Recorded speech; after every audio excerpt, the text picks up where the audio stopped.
When my cousin Liam asked to stay at my place for a couple of days after his breakup, I didn't think much of it. I had a spare room and I thought he just needed time to breathe.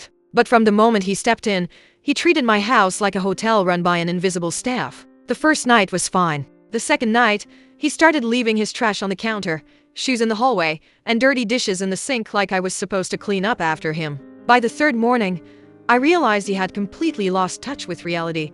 I was in the kitchen making coffee before work when Liam walked in, shirtless, acting like a king waking up in his palace. He didn't even say good morning. He just sat down, slapped the table, and said he wanted waffles. Not asked, demanded. I stared at him, thinking he was joking. He wasn't. He insisted that I make him waffles because guests don't cook.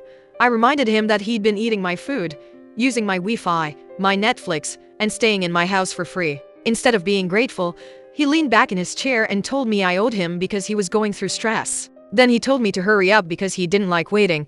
In that moment, something in me snapped. Not loudly, not dramatically, silently. I didn't argue. I didn't raise my voice. I simply walked to my room, grabbed a big trash bag, and came back with a calmness he was not prepared for. He stared at me confused. Without saying a word, I started collecting all his scattered clothes, his shoes, his chargers, everything he had dumped around the house like I was his maid. I shoved it all into the bag. He jumped up demanding to know what I was doing. I told him I was giving him something better than waffles. A very clear exit.